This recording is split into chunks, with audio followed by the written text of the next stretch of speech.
ಭಾಗ್ಯದ ಲಕ್ಷ್ಮೀ ಬಾಲಮ್ಮ ದೀಪಾವಳಿ ಧಮಾಕ ಬಾಲಮ್ಮ 50 ಲಕ್ಷದ ಲಕ್ಷ್ಮಿ ಆನೆ ಮೇಲೆ ಬಾಲಮ್ಮ 50 ಲಕ್ಷದ ಲಕ್ಷ್ಮಿ ಒಂಟೆ ಮೇಲೆ ಬಾಲಮ್ಮ 50 ಲಕ್ಷದ ಲಕ್ಷ್ಮಿ ಕುದುರೆ ಮೇಲೆ ಬಾಲಮ್ಮ ಬೇಗ ಬಂದು ನನ್ನ ಕಬ್ಬಿಣದ ಪೆಟ್ಟಿಗೆಯನ್ನ ಸೇಲಮ್ಮ ಸೇಲಮ್ಮ ಭಾಗ್ಯದ ಲಕ್ಷ್ಮೀ ಬಾಲಮ್ಮ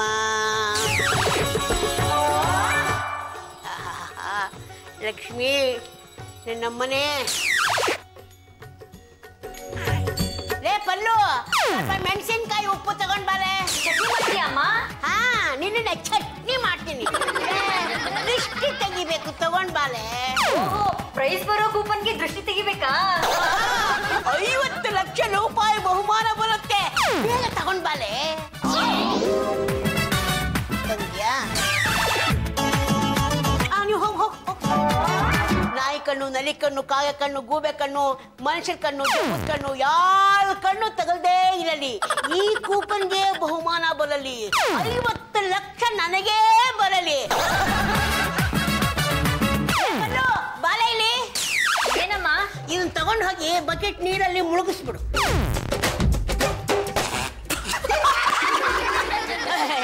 ನಗಿ ನಗಿ ಚೆನ್ನಾಗಿ ನಗಿ ನಗೋದನ್ನು ಬಿಟ್ಟು ಇನ್ನೇನು ಬರುತ್ತೆ ನಿಮಗೆ ನನ್ನ ಮುಖದಲ್ಲಿ ಏನು ಕೋತಿ ಕುಣಿಯುತ್ತಾ ನಿಮ್ ಮದರ್ಗೆ ತಲೆ ಕೆಟ್ಟು ಕೇರಿಗೆ ಸೇರ್ಕೊಂಡ್ಬಿಟ್ಟಿದೆ ಅಯ್ಯ ಸಾಕು ಸುಮ್ಮನೆಲ್ಲಮ್ಮ 50 ಲಕ್ಷ ರೂಪಾಯಿ ಬಹುಮಾನ ಬರೋ ಕೂಪನ್ ಇದು ರಂಗಮ್ನವ್ರೆ ಮೂಗನ ಸೇಡು ಸಿನಿಮಾದಲ್ಲಿ ಬಾಲಣ್ಣವರು ನಿಧಿ ಆಸೆಗೆ ಬಂಡೆನ ಬಡ್ದು ಕೊನೆಗೆ ಸುಸ್ತಾಗಿ ಅಮ್ಮ ಲಕ್ಷ್ಮಿ ಬಂಡೆ ಒಡಿಯಿಂದ ಉಂಡುಂಡೆಯಾಗಿ ಎದ್ದು ಬಾ ತಾಯಿ ಎದ್ದು ಬಾ ಅಂತ ಹಾಡ್ತಾರಲ್ಲ ಹಾಗಾಯ್ತು ನಿಮ್ಮ ಕತೆ ಇಲ್ತಾನೆ ಇನ್ನೇನ್ ಹಬಿ ಲಕ್ಷ್ಮಿನ ಒಂಟೆ ಮೇಲ್ ಬಾ ಕತ್ತೆ ಮೇಲ್ ಬಾ ಕುದುರೆ ಮೇಲ್ ಬಾ ಅಂತ ಕರೆದ್ಬಿಟ್ರೆ ಲಕ್ಷ್ಮಿ ಬಂದ್ಬಿಡ್ತಾಳ ಬೆಂಜ್ ಕಾರ್ನಲ್ಲಿ ಬಾ ಅಂತ ಕರೆದ್ರು ಲಕ್ಷ್ಮಿ ಬರಲ್ಲ ನೀನ್ ಆ ಕೂಪನ್ ಪೂಜೆ ಮಾಡಿದ್ರೆ 50 ಲಕ್ಷ ರೂಪಾಯಿ ಸಿಕ್ಬಿಡತ್ತಾ ನಾನು ಸೀರೆ ತಗೊಂಡಾಗ ಆ ಕೂಪನ್ ಕೊಟ್ಟವನು ಹೇಳ್ದ ತಾಯಿ 50 ಲಕ್ಷ ರೂಪಾಯಿ ಬಹುಮಾನ ನಿಮಗೇ ಬರುತ್ತೆ ಅಂತ ನೀನ್ ಬನಶಂಕರಿಗೆ ಹೋಗಿದ್ದಲ್ಲ ಆಗ ತಗೊಂಡಿರೋ ಸೀರೆಗಾ ಹೌದು ಕಣೆ ದೀಪಾವಳಿ ಧಮಾಕ ಕೂಪನ್ ಅದು ನನ್ನ ಕೈಗೆ ಬಂತು ನಾಳೆನೇ ಡ್ರಾ 50 ಲಕ್ಷ ರೂಪಾಯಿ ಬಹುಮಾನ ನನಗೆ ಬರುತ್ತೆ ಅತ್ತೆ ದೀಪಾವಳಿ ಟೈಮ್ ನಲ್ಲಿ ಚೆನ್ನಾಗಿ ವ್ಯಾಪಾರ ಆಗ್ಲಿ ಅಂತ ಇಂತ ಎಷ್ಟೊಂದು ಆಫರ್ಸ್ ಗಳನ್ನ ಬಿಡ್ತಾರೆ ಕೋಟ್ಯಾಂತರ ರೂಪಾಯಿ ವ್ಯವಹಾರ ಆಗುತ್ತೆ ಆದ್ರೆ ಲಕ್ಕಿ ಕೂಪನ್ ಡ್ರಾ ನ ತೆಗಿತಾರೋ ಇಲ್ವೋ ಪ್ರೈಸ್ ಕೊಡ್ತಾರೋ ಇಲ್ವೋ ಯಾರಿಗ್ ಗೊತ್ತು ಗಂಗೇಶ್ವರ ಬಂದು ನನ್ನ ಕನಸಲ್ಲಿ ಹೇಳ್ದ ರಂಗಮ್ಮ ಬನಶಂಕರಿ ಹೋಗಿ ಒಂದು ಸೀರೆ ತಗೋ ಅವನು ನಿನಗೊಂದು ಕೂಪನ್ ಕೊಡ್ತಾಳೆ ಆ ಕೂಪನ್ಗೆ 50 ಲಕ್ಷ ರೂಪಾಯಿ ಬಹುಮಾನ ನಿನಗೆ ಬರುತ್ತೆ ಅಂತ ರಂಗಮ್ನವ್ರೆ ಪ್ರೈಸ್ ಬರುತ್ತೋ ಬಿಡುತ್ತೋ ನನಗೆ ಗೊತ್ತಿಲ್ಲ ಪ್ರತಿನಿತ್ಯ ಆ ಕೂಪನ್ಗೆ ಪೂಜೆ ಮಾಡೋದು ನನಗಂತೂ ಸರಿ ಕಾಣ್ತಿಲ್ಲಪ್ಪ ಪೂಜೆ ಮಾಡದೆ ಇದ್ರೆ ಪ್ರಸಾದನೂ ಸಿಗಲ್ಲ ವಲನೂ ಸಿಗಲ್ಲ ರಂಗಮ್ನವ್ರೆ ಎಲ್ಲಿಗೆ ಪಯಣ ಅಪಶಕನ ನುಡಿಬೇಡುವ ಪಾಪ ಮುಂಡೆದೆ ನಾಳೆ ಬನಶಂಕರಿಲಿ ಬಹುಮಾನ ತೆಗಿತಾಳೆ ಹಾಗೆಲ್ಲ ಬಿಡ್ರಿ ಪೇಪರ್ ನಲ್ಲಿ ಹಾಕ್ತಾರಲ್ಲ ಪೇಪರಲ್ಲಿ ಬರೋದಕ್ಕೆ ಇನ್ನು 8 ದಿನ ಬೇಕಾಗುತ್ತೆ ಅದಕ್ಕೆ ನಾನೇ ಹೋಗಿ ದೇವರ ದರ್ಶನ ಮಾಡ್ಕೊಂಡು ಬಹುಮಾನ ತಗೊಂಡು ಬರ್ತೀನಿ ಅತ್ತೆ ಒಂದ್ ವೇಳೆ ಕೂಪನ್ಗೆ ಬಹುಮಾನ ಬರ್ಲಿಲ್ಲ ಅಂದ್ರೆ ಶುಭ ನುಡಿಯೋ ಶಕುನದ ಹಕ್ಕಿ ಆಗಮ್ಮ ಅಂತೀನಿ ಆದ್ರೆ ನೀನೇನ್ ಕೇಳ್ತೀಯ ಅಶುಭ ನುಡಿಯೋ ಗೂಬೆ ಆಗ್ತೀನಿ ಅಂತೀಯಲ್ಲೋ ಗೂಬೆ ಎಲ್ಲ ಹಾಳಾಗಿ ಹೋಗ್ಲಿ ಮಾತೋಶ್ರೀ ರಂಗಮ್ನವ್ರೆ ಯಾವ್ದಕ್ಕೂ ಈ 1,000 ರೂಪಾಯಿ ಇಟ್ಕೊಳ್ಳಿ ಬಸ್ಸಲ್ಲಿ ಹೋಗಿ ಬಸ್ಸಲ್ಲಿ ಬಂದ್ಬಿಡಿ ಟೈಮ್ ಸರಿಯಾಗಿ ಜ್ಯೂಸೋ ಪಾಸೋ ಕುಡ್ಕೊಳ್ಳಿ ಅಶ್ವಿನಿಂದಿರ್ಬೇಡಿ ದೇವ್ರ ನಂಬ್ಕೊಂಡು ಹಸಿರ್ಬೇಡ ಪ್ರೈಸ್ ಬರ್ಲಿಲ್ಲ ಅಂತ ಅಳಕ್ ಹೋಗ್ಬೇಡ ಅದಕ್ಕೋಸ್ಕರ ಇದ್ರಲ್ಲಿ ಚಕ್ಲಿ ಕೋಡ್ಬೇಳೆ ನಿಪ್ಪಟ್ಟು ಎಲ್ಲ ಇಟ್ಟಿದೀನಿ ತಿನ್ಕೊಂಡ್ಬಿಡು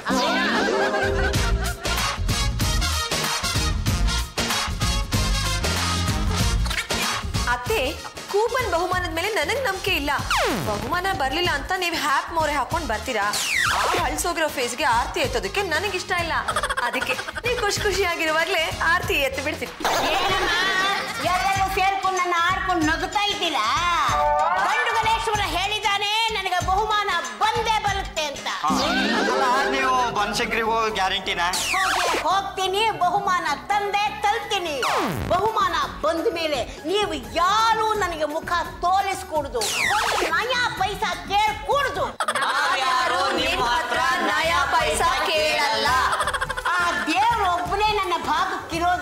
ಗೊತ್ತಾಯ್ತು. ನಾನು ಬರ್ತೀನಿ. ಬರ್ತಿಲೋ ಇಲ್ಲ ಅಲ್ಲೇ ಇಳ್ತಿರೋ? ಬರ್ತೀನಿ ಅಂದ ಮೇಲೆ ಬಂದೇ ಬರ್ತೀನಿ. ದುಡ್ಡು ತಗೊಂಡು ಬರ್ತೀನಿ.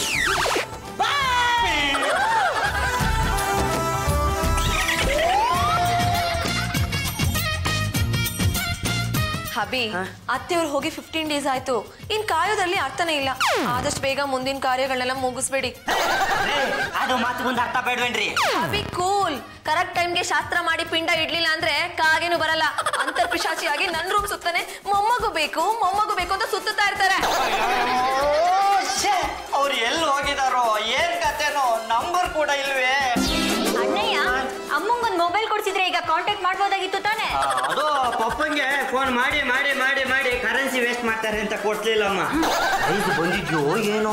ಅಮ್ಮಂಗೆ ಏನಾದ್ರು ಪ್ರೈಸ್ ಬಂದಿದ್ರೆ ಅಲ್ಲಿಂದಾನೆ ಟ್ಯಾಕ್ಸಿ ಮಾಡ್ಕೊಂಡು ಬಂದಿರೋರು. ಅಯ್ಯೋ, ಅವ್ರನ್ನ ಕಾಂಟ್ಯಾಕ್ಟ್ ಮಾಡೋದು ಹೇಗೆ ಅಂತಾನೆ ಗೊತ್ತಾಗ್ತಿಲ್ವೇ? ಭೂಮಿನೇ ಬಿಟ್ಟು ಹೋದವ್ರನ್ನ ಕಾಂಟ್ಯಾಕ್ಟ್ ಮಾಡಕ್ ಹೇಗ್ರಿ ಆಗತ್ತೆ? ಮಾತಿಗೂ ನಮ್ಮ ಮಾತೋಶ್ರೀ ರಂಗಮ್ಮನ ಸಾಯಿಸೋಕ್ ಹೋಗ್ಬೇಡ್ರಿ. ನನಗೆ ಬಲವಾದ ನಂಬಿಕೆ ಇದೆ ಅವರು ಬದುಕಿದ್ದಾರೆ ಅಂತ. ಬನ್ನಿ ಇದೇ ನಮ್ಮನೆ. ಮನೆ ನಿಮ್ಮಷ್ಟೇ ಚೆನ್ನಾಗಿದೆ ಅಮ್ಮ. ಮಾತೋಶ್ರೀ ರಂಗಮ್ಮನವ್ರೇ ಬಂದು ಬಿಟ್ರಾ? ಯಾಕಪ್ಪ ಅನುಮಾನ? ಬಂದೇ ಇದ್ದೀನಲ್ಲ. ಮಾತೋಶ್ರೀ ರಂಗಮ್ಮನವ್ರೆ, ಹೋಗುವಾಗ ಒಂದ್ ಲಗೇಜ್ ಇತ್ತು, ಬರುವಾಗ ಹೆಗ್ಲ ಮೇಲೆ ಇನ್ನೊಂದು ಲಗೇಜ್ ಇದೆ. ಗಂಡುಗಲೇಶ್ವರ ಕಣ್ಣು ತೆರೆದ 50 ಲಕ್ಷದ ಬಂಪಲ್ ಬಹುಮಾನ ನನಗೆ ಹೊಡಿತು. 50 ಲಕ್ಷ ಬಹುಮಾನ ಬಂತ? ಅತ್ತೆ, ಇದಕ್ಕಿನ್ನ ಕಾಮಿಡಿ ಡೈಲಾಗ್ ಯಾವ್ದಾದ್ರು ಇದೆಯಾ? ಅಲ್ಲಮ್ಮ, 50 ಲಕ್ಷನ ಬ್ಯಾಗಲ್ಲೇ ತಂದ್ಬಿಟ್ಟ. ಅವನು ಚೆಕ್ ಕೊಟ್ಲು, ಅದರಲ್ಲಿ 10 ಲಕ್ಷ ಟ್ಯಾಕ್ಸ್ ಅಂತ ಹಿಡ್ಕೊಂಡ್ರು. ನಾನು ಅಲ್ಲೇ ಹೋಗಿ ಒಂದು ಅಕೌಂಟ್ ಓಪನ್ ಮಾಡಿ 40 ಲಕ್ಷನ ಡ್ರಾ ಮಾಡ್ಕೊಂಡು ಬರೋ ಅಷ್ಟರಲ್ಲಿ ಹೆಣ ಬಿದ್ದೋಯ್ತು ಮಗನೇ. ಹೆಣ ಬೇಕಾದ್ರೂ ಹೊರಬಹುದು, ಈ 40 ಲಕ್ಷನ ಹೊರೋದು ತುಂಬಾ ಕಷ್ಟ ಕಣಪ್ಪ. ಜೊತೆಗೆ ಯಾರನ್ನೋ ಕರ್ಕೊಂಡು ಬಂದಿದ್ದೀರಾ ಕೂಲಿಯವನ? ಇವ್ನ ಯಾರು ಅಂತ ತಿಳ್ಕೊಂಡಿದ್ಯಾ? ಇಂಜಿನಿಯರ್. ನಾನು ಈಶ್ವರ್ ಅಂತ ರಂಗಮ್ಮನವ್ರಿಗೆ ಎಸ್ಕಾರ್ಟ್ ಆಗಿ ಬಂದಿದ್ದೀನಿ. ಅಲ್ಲ ರೀ, ಇಂಜಿನಿಯರ್ಗೂ ಇದಕ್ಕೂ ಏನ್ರಿ ಸಂಬಂಧ? ನೋಡಿ, ನಾವು ಹಣದ ಬಗ್ಗೆ ಮುಂಜಾಗ್ರತೆ ವಹಿಸ್ಬೇಕು. ಈ ಇಂಜಿನಿಯರ್ಗಳಿಗೆ ಸೈಂಟಿಸ್ಟ್ಗಳಿಗೆ ಸೆಕ್ಯೂರಿಟಿ ಬಗ್ಗೆ ಚೆನ್ನಾಗಿ ಗೊತ್ತಿರುತ್ತೆ. ಅದಕ್ಕೆ ನಾನು ರಂಗಮ್ಮನವ್ರಿಗೆ ಎಸ್ಕಾರ್ಟ್ ಆಗಿ ಬಂದಿರೋದು. ನನ್ನ ರೂಮ್ಗೆ ಸೆಕ್ಯೂರಿಟಿ ಬೇಕು ಅಂತ ಹೇಳಿದ್ನಲ್ಲ, ಮೇಲ್ ಹೋಗಿ ಬಲಕ್ಕೆ ತಿರುಗಿ ಎಡಕ್ಕೆ ತಿರುಗಿದ್ರೆ ಅದೇ ನನ್ನ ರೂಮು. ನಿಮ್ಮ ಕೆಲಸನ ನೀವು ಶುರು ಹಚ್ಕೊಳ್ಳಿ. Yes madam. ಗಂಡುಗಲೇಶ್ವರ, ಇದೆಲ್ಲ ನಿನ್ನ ಕೃಪೆಯಪ್ಪ. ನಿನ್ನ ಪಾದಾರವಿಂದಕ್ಕೆ ನಮಸ್ಕಾರ ಮಾಡ್ತೀನಿ ತಂದೆ, ನಮಸ್ಕಾರ ಮಾಡ್ತೀನಿ.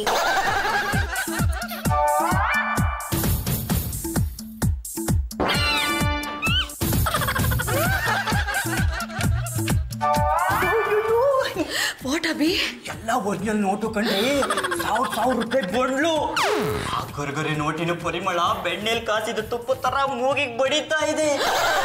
40 ಲಕ್ಷನ ಅತ್ತೆ ಏನ್ ಮಾಡ್ತಾರೆ? ಅದೇ 40 ಲ್ಯಾಕ್ಸ್ ನನಗ್ ಸಿಕ್ಕಿದಿದ್ರೆ ಎಲೆಕ್ಷನ್ ಅಲ್ಲಿ ಕಂಟೆಸ್ಟ್ ಮಾಡಿ ಡೈರೆಕ್ಟ್ ಆಗಿ ಮಿನಿಸ್ಟರ್ ಆಗ್ಬಿಡ್ತಿದ್ದೆ. ಜಾಜಿಯಕ್ಕೆ ಎಲೆಕ್ಷನ್ಗೆ ಖರ್ಚು ಮಾಡೋ ಹಣ, ಸ್ಮಶಾನಕ್ಕೆ ಹೋಗೋ ಹಣ ಯಾವುದು ವಾಪಸ್ ಬರಲ್ಲ. ಠೇವಣಿ ಕಳ್ಕೊಂಡಿದ್ದಾರೆ, ಏನ್ ನೀವು ಗೆದ್ಬಿಡ್ತೀರಾ? ಅದೇ ದುಡ್ಡು ನನಗೆ ಸಿಕ್ಕಿದ್ರೆ ಬೆಟ್ಟದ ಮೇಲೆ ಒಂದ್ ಮನೆ ಮಾಡಿ ಅಲ್ಲಿರೋ ಮರಕ್ಕೆ ಜೋಳಿಗೆ ಕಟ್ಟಿ ಆ ಜೋಳಿಗೆಯಲ್ಲಿ ನನ್ ಮಗುನ್ ಹಾಕಿ ತೂಗ್ ಬಿಡ್ತಿದ್ದೆ. ಅಣ್ಣಯ್ಯ, ನಿನಗ್ ಮಗು ಆಗೋ ಕಾಲಕ್ಕೆ ಅದೇ ಜೋಳಿಗೆನ ಕೊಡ್ತೀನಿ ಬಿಡು. ಆ ದುಡ್ಡು ಏನಾದ್ರೂ ನನಗೆ ಸಿಕ್ಕಿದ್ರೆ ಆ ದುಡ್ಡನ್ನ ಭೂಮಿ ಮೇಲೆ ಹಾಕಿ, ಭೂಮಿ ಮೇಲ್ ಭೂಮಿ, ಭೂಮಿ ಮೇಲ್ ಭೂಮಿ, ಮಹಡಿ ಮೇಲ್ ಮಹಡಿ, ಮಹಡಿ ಮೇಲ್ ಮಹಡಿ, ಚಟ್ಟದ ಮೇಲ್ ಚಟ್ಟ, ಚಟ್ಟದ ಮೇಲ್ ಚಟ್ಟ ಮಲಗ್ ಬಿಡ್ತೀಯ. ಮಾತೋಶ್ರೀ ರಂಗಮ್ಮನವ್ರೆ, ನಿಜವಾಗ್ಲೂ ಅದ್ರಲ್ಲಿ 40 ಲಕ್ಷ ಇದೆಯಾ? ನಾನು ಯಾಕೋ ಸುಳ್ಳು ಹೇಳಿ? ಇದೆ. ಯಾರಾದ್ರೂ ಇದನ್ನ ಮುಟ್ಟಿದ್ದೆ ಆದಲೇ ಅವಳ ಕೈನ ಕತ್ತರಿಸ್ಬಿಡ್ತೀನಿ. ಹುಷಾರ್.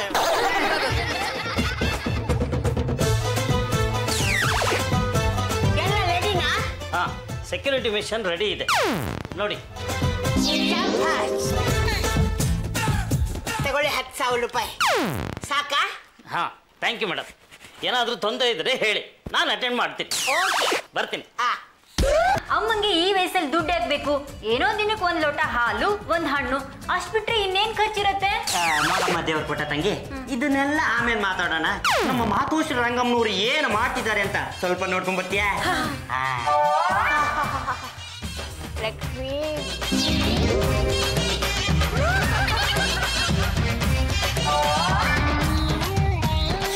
ಅಣ್ಣಯ್ಯ, ಅಮ್ಮ ಬ್ಯಾಗಿಂದ ನೋಟಿನ ಬಂಡಲ್ನ ತೆಗೆದು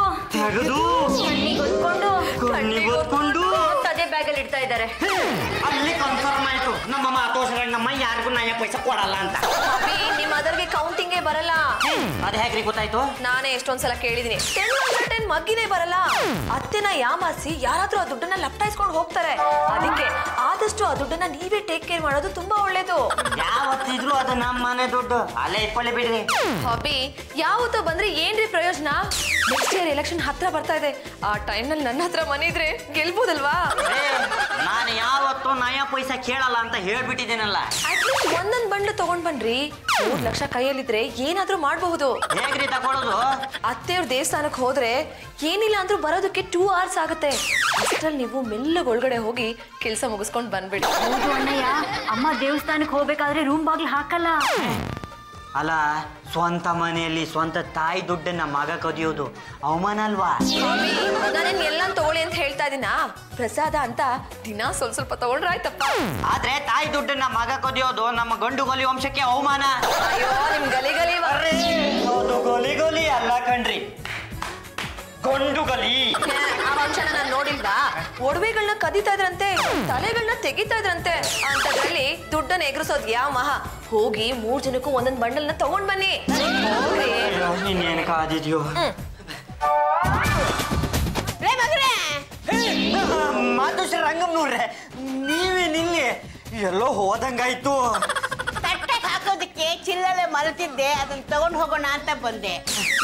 ಇಲ್ಲಿ ಏನಿಲ್ಲ, ನೀವು ದೇವಸ್ಥಾನಕ್ಕೆ ಹೋಗಿದಿರೋ ಇಲ್ವೋ ಅಂತ ನೋಡ್ಕೊಂಡು ಹೋಗೋಣ ಅಂತ ಬಂದೆ. ನಾನು ಇಲ್ಲದೆ ಇದ್ದಾಗ ನನ್ನ ಲೂಮನ್ನ ಈ ಗಂಡುಗಲಿ ವಂಶದ ಖಡ್ಗ ಕಾಪಾಡುತ್ತೆ. ನಾನು ಇಲ್ಲ ಅಂತ ಏನಾದ್ರೂ ದುಡ್ಡು ಕೈ ಹಾಕಿದ್ಲು, ಕೈನ ಹಾಗೆ ಕತ್ತರ ಸಾಕ್ಬಿಡ್ತೀನಿ. ನೀವು ಮಾಡೋ ಕೆಲಸ ಒಂದ ಎರಡ ರೆಡ್ ಹ್ಯಾಂಡ್ ಆಗಿ ಸಿಕ್ಕಾಕೋತಾ ಇದ್ದೆ. ಮುಂಡು ಕತ್ತಿಗೆ ನಾನೇ ಬಲಿ ಆಗ್ಬೇಕಾ? ಅಮ್ಮ ಆಗ್ಲೇ ಹೋಗಿದ್ಲು. ನೋಡು, ಬೇಗ ಹೋಗಿ ಕೆಲಸ ಮುಗಿಸ್ಕೊಂಡು ಬನ್ನಿ.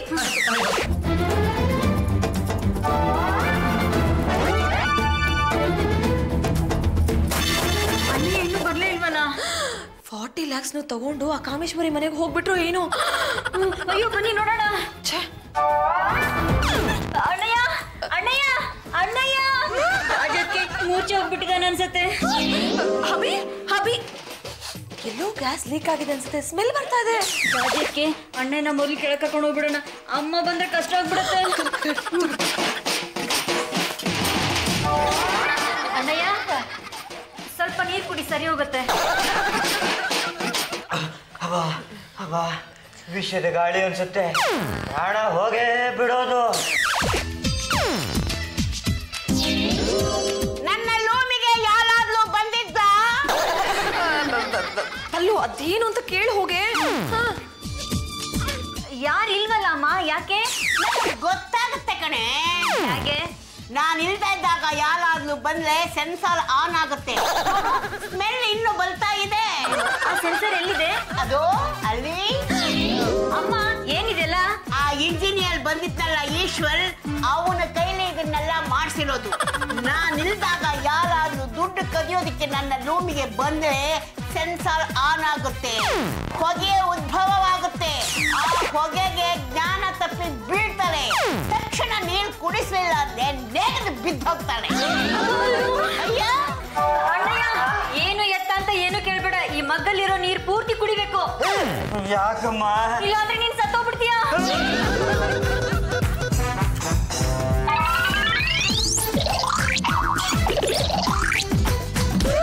40 ಲಕ್ಷ ಸುದ್ದಿಗೆ ಹೋಗೋದೇ ಬೇಡ ಅನಿಸ್ತಿದೆ. ಹೋದ್ರೆ ಮನೆ ಮುಂದೆ ಹೊಗೆ ಹಾಕೋದು ಗ್ಯಾರಂಟಿ. ಹಾಗಂತ ಅಷ್ಟು ದೊಡ್ಡ ಅಮೌಂಟ್ನ ಹಾಗೆ ಬಿಟ್ಬಿಡಕ್ಕಾಗತ್ತಾ? ರಾಜ್ಯಕ್ಕೆ ಅಣ್ಣಯ್ಯ ದುಡ್ಡು ಕದಿಯೋಕೆ ಅಂತ ಹೋಗಿದ್ದಕ್ಕೆ ಏನ್ ಗತಿ ಆಯ್ತು ಅಂತ ಗೊತ್ತಲ್ಲ ನಿಮ್ಗೆ? ಅಲ್ಲೋ ಹಾಗಂತ ಸುಮ್ನೆ ಇದ್ಬಿಡಕ್ಕಾಗತ್ತಾ? ನೋಡ್ತಾ ಇರು, ಅತ್ತೆಯವ್ರ ಹತ್ರ ಇರೋ ಮನಿ ತಾನಾಗಿ ನಮ್ಮ ಹತ್ರ ಬರ್ಬೇಕು. ಹಾಗ್ ಮಾಡ್ತೀನಿ. ವಿಷಯ ಈಗ ನನಗೆ ಅರ್ಥ ಆಯ್ತು. ನೀವು ಆ ರೂಮ್ ಒಳಗಡೆ ಹೋಗಕ್ಕಾಗ್ತಾ ಇಲ್ಲ. ಎಸ್ ಆ ರೂಮಲ್ಲಿ ಯಾರೋ ಯಂತ್ರ ಜೋಡಿಸಿದ್ದಾರೆ. ಆ ಯಂತ್ರನ ದಾಟಿ ನಾನು ಮಂತ್ರ ಹಾಕ್ತೀನಿ. ಆ ರೂಮಲ್ಲಿರೋ ದುಡ್ಡು ಬಂದು ಈ ಬ್ಯಾಗ್ ಒಳಗಡೆ ಸೇರ್ಬೇಕು. ಹಾಗ ಮಾಡ್ತೀನಿ. ಈಗ ನೀವೆಲ್ಲ ಕಣ್ಣು ಮುಚ್ಕೊಳ್ಳಿ. ದುಡ್ಡು ಬರೋದನ್ನ ನೀವೇನಾದರೂ ನೋಡಿದ್ರೆ ನಿಮ್ಮ ಕಣ್ಣಲ್ಲಿ ಚೆಂಡು ಹೂವ ಬೀಳುತ್ತೆ.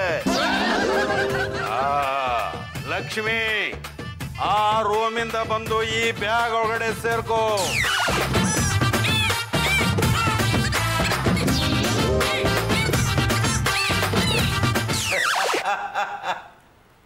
ಲಕ್ಷ್ಮಿ ಬಂದ್ಲು. ಲಕ್ಷ್ಮಿ ಬಂದೇ ಬಿಟ್ಲು. ಆ ಬ್ಯಾಗಲ್ಲಿದ್ದ ಲಕ್ಷ್ಮಿ ಈ ಬ್ಯಾಗಿಗೆ ಬಂದ್ಬಿಟ್ಲು. ಎಲ್ಲರೂ ಕಂಡುಬಿಡಿ. ಆ ಬ್ಯಾಗಲ್ಲಿ ಇದ್ದಿದ್ದ ಲಕ್ಷ್ಮಿ ಈ ಬ್ಯಾಗಲ್ಲಿ ಬಂದು ಕೂತಿದ್ದಾಳೆ. ಬರೀ ಬಾಯ್ ಮಾತ್ರ ಹೇಳಿದ್ರೆ ಆಯ್ತಾ? ಕಣ್ಣಿಗೆ ಕಾಣಿಸ್ಬೇಕಲ್ಲ. ತೋರಿಸ್ತೀನಿ, ನೀವೇ ನೋಡಿ. ಏನಿದು ವೈಟ್ ಪೇಪರ್ ಬಂಡಲ್ಲು? ಲಕ್ಷ್ಮಿ ಬಂದಿದ್ದಾಳೆ, ಆದ್ರೆ ನಂಬರ್ ಪ್ರಿಂಟ್ ಆಗಿಲ್ಲ ಅಷ್ಟೇ. ಏನು ಮಾಡ್ಬೇಕು? ಇನ್ನೂ ಪವರ್ಫುಲ್ ಮಂತ್ರ ಹಾಕಬೇಕು. ಮತ್ತೆ ಅದಕ್ಕೆ ಇವತ್ತು ದಿನ ಚೆನ್ನಾಗಿಲ್ಲ, ನಾಳೆ ಬಂದು ಹಾಕ್ತೀನಿ. ಈಗ 10,000 ರೂಪಾಯಿ ಕೊಡಿ. ಓಂ ಕಾಳಿ ಮಹಾಕಾಳಿ. ಮೊದಲು ಈ ತಾಯ್ತಾನ ರಂಗಮ್ಮನವ್ರ ಕೈ ಕಟ್ಟಿ, ಆಗ ಅವರು ಸಂಪೂರ್ಣವಾಗಿ ನನ್ನ ವಶ ಆಗ್ತಾರೆ. ನಿಮ್ಮ ಕೆಲಸ ಸಲೀಸಾಗುತ್ತೆ. ರೀ, ನನ್ಗೆ ಯಾಕೋ ಭಯ ಆಗ್ತಿದೆ, ನೀವೇ ಕಟ್ಬಿಡ್ರಿ. ಹವಿ, ನಾನು ನೀವು ಹನಿಮೂನ್ಗೆ ಹೋಗ್ಬೇಕೋ ಬೇಡ್ವೋ? ಸ್ವಿಟ್ಜರ್ಲೆಂಡ್ ಕಾಟೇಜ್ ಮೇಲೆ ಐಸ್ ಬೀಳ್ಬೇಕೋ ಬೇಡ್ವೋ?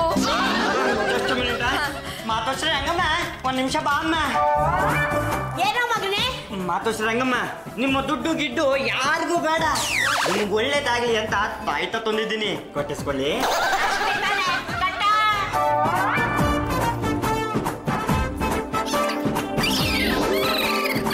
ರಂಗಮ್ಮ ಬಾ ಇಲ್ಲಿ, ಬಾ.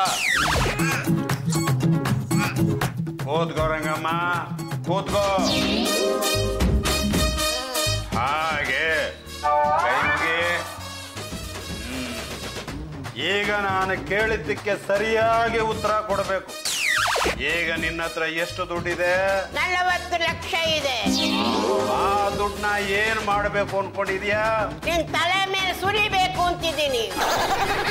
ಬೇಡ, ಅಷ್ಟು ದುಡ್ಡು ತಂದು ಮನೆಯವ್ರಿಗೆಲ್ಲ ಹಂಚಬೇಕು, ಜೊತೆಗೆ ನನಗೂ ಸ್ವಲ್ಪ ಕೊಡಬೇಕು.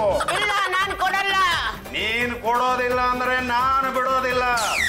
ಇಲ್ಲ ಅಂದ್ರೆ ಅಷ್ಟು ದುಡ್ಡು ಮಾಯ ಮಾಡಿಬಿಡ್ತೀನಿ.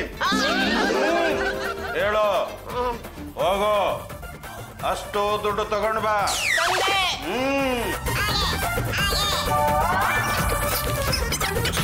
ಮಾರಪ್ಪನವ್ರೆ, ಥ್ಯಾಂಕ್ ಯು ವೆರಿ ಮಚ್. ಅಂತೂ ನೀವು ಅನ್ಕೊಂಡ ಹಾಗೆ ಮಾಡ್ಬಿಟ್ರಿ. ತಂದೆಯಾ? ತಂದೆ. ಹಾಗಾದ್ರೆ ಕೊಡು. ಕೊಡ್ತೀನಿ. ಹರ ಹರ ಮಹಾದೇವ್. ಏನಮ್ಮ, ಈ ಮಂತ್ರವಾದಿನ ಕಳ್ಕೊಂಡು ಬಂದು ನನ್ನನ್ನ ಏಮಾನಿಸ್ಬೇಕು ಅಂತ ಮಾಡಿದ್ದಿಲ್ಲ? ಯಾವ ಮಂತ್ರ ತಂತ್ರವನ್ನು ನಾನೇನು ಮಾಡಲ್ಲ. ದುಡ್ಡಿನ ವಿಷಯಕ್ಕೆ ಬಂದೆ ನಿಮ್ಮ ಲುಂಡ ಮುಂಡೆಗಳನ್ನ ಚೆಂಡಾಡ್ಬಿಡ್ತೀನಿ. ನೋಡಿ ರಂಗಮ್ಮನವ್ರೆ, ನಿಮ್ 40 ಲಕ್ಷ ರೂಪಾಯಿ ಈ ಪೆಟ್ಟಿಗೆಯಲ್ಲಿ ಸೇಫ್ ಆಗಿದೆ, ಏನು ತೊಂದರೆ ಇಲ್ಲ. ಆದರೆ ಕೋಡ್ ನಂಬರ್ ಮಾತ್ರ ಮರಿಬೇಡಿ. ಇದು ರಿಮೋಟ್. ಇದು ಎಲ್ಲೇ ಕಳುವಾದರೂ ತಕ್ಷಣ ಪತ್ತೆ ಹಚ್ಚಬಹುದು. ಇದನ್ನ ಭದ್ರವಾಗಿಟ್ಕೊಳ್ಳಿ. ಆಯ್ತು, ನಾನು ಬರ್ತೀನಿ. ನಮಸ್ಕಾರ. ಅತ್ತೆ, ಏನಿದು ಟ್ರಂಕು? ಇದರಲ್ಲಿ ದುಡ್ಡಿದೆ, ಬ್ಯಾಂಕಲ್ಲಿ ಇರೋಷ್ಟೇ ಸೇಫ್ ಆಗಿದೆ. ಅಂದ್ರೆ ಆ 40 ಲಕ್ಷ ಇದರಲ್ಲಿದೆ ಅಂತ ಆಯ್ತು. ಹೌದು. ಅಮ್ಮ, ಎಲ್ಲಿಗೆ ಹೋಗ್ತಿದ್ಯಾ? ಅನಾಥಾಶ್ರಮಕ್ಕೆ ಈ ದುಡ್ಡನ್ನ ಕೊಡೋದಿಕ್ಕೆ.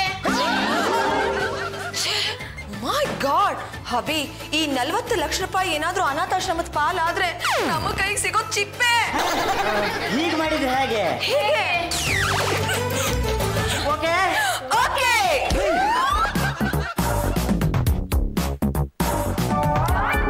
ಅಟ್ಯಾಕ್.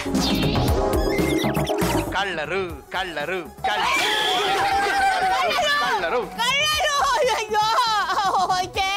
ಕಳ್ಳರು ಕಳ್ಳರು ಕಳ್ಳರು ಕಳ್ಳರು ಕಳ್ಳರು ಏನ್ರಿ ಇದು ಕಳ್ಳರು ಕಳ್ಳರು ಕಳ್ಳರು ಅಂತ ಬೋಡ್ಕೋತಾ ಇದೆ. ಅತ್ತೆ ಇಂಜಿನಿಯರ್ಗೆ ಹೇಳಿ ಇದಕ್ಕೇನೋ ಮಾಡ್ಸಿರ್ಬೇಕು. ಸೀಕ್ರೆಟ್ ಕೋಡ್ ಇದೆ ಅನ್ಸುತ್ತೆ, ಅದನ್ನ ಓಪನ್ ಮಾಡಿ ಎಲ್ಲ ಸರಿ ಹೋಗುತ್ತೆ. ಏನಾಯ್ತು ಅಣ್ಣಯ್ಯ? ಶಾಕ್ ಹೊಡಿತಿದ್ಯಮ್ಮ. ಅಣ್ಣಯ್ಯ ಈ ಖರ್ಚು ಹಾಕಿಡಿ, ಏನೂ ಆಗಲ್ಲ. ಹೊಡಿತಾ? ಇಲ್ಲ ಇಲ್ಲಮ್ಮ. ಕಳ್ಳರು ಕಳ್ಳರು ಕಳ್ಳರು ಕಳ್ಳರು ಕಳ್ಳರು. ಆ ಕಳ್ಳಲು ಆ ದುಡ್ಡನ್ನ ಎಲ್ಲ ಕದ್ಕೊಂಡು ಹೋದ್ಲು ಅಂತ ತಿಳ್ಕೊಳ್ಳೋದಕ್ಕೆ ನನಗೇನು ಕಷ್ಟ ಆಗಲ್ಲ. ರಿಮೋಟ್ ಇದೆಯಲ್ಲ, ದಾರಿ ತೋರಿಸುತ್ತೆ. ಕಳ್ಳರು ಕಳ್ಳರು ಕಳ್ಳರು ಕಳ್ಳರು ಕಳ್ಳರು.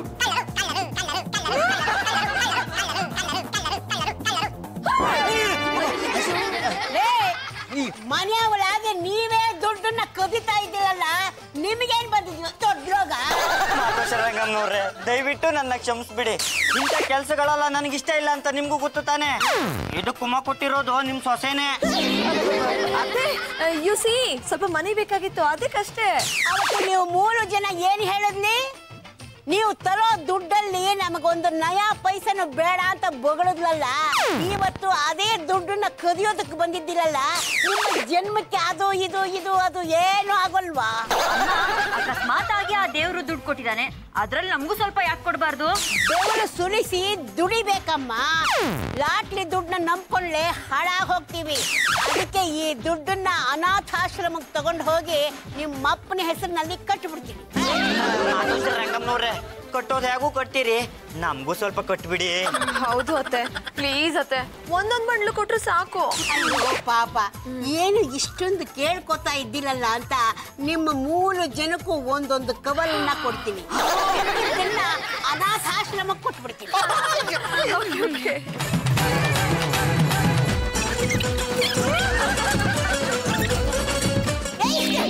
ಇದು ಯಾವ್ದಿದು ಗೊಂಡೆ ಕಲ್ಸೆಪ್ಪು? ನಿಮ್ ಮಗಳದ್ದು. ತಗೊಳ್ಳೆ. ಬಾಯ್. ಥ್ಯಾಂಕ್ ಯು ಅತ್ತೆ. ರಂಗಮ್ಮ, ಬಾಯ್. ಅಣ್ಣಯ್ಯ, ಅಮ್ಮ ಬರೀ 100 ರೂಪಾಯಿ ಕೊಟ್ಟಿದ್ದಾಳೆ. ಅಭಿ, ನಿಮ್ಮ ಮದರ್ ನಿಮ್ಗಿಂತ ಕಂಜೂಸು. ನನಗೂ 100 ರೂಪೀಸ್ ಕೊಟ್ಟಿದ್ದಾರೆ. ನಿಮ್ಗಾದ್ರೂ ವಾಸಿ 100 ರೂಪಾಯಿ ಕೊಟ್ಟಿದ್ದಾರೆ, ನನಗೆ ಬರೀ 10 ರೂಪಾಯಿ ಕೊಟ್ಟಿದ್ದಾರೆ.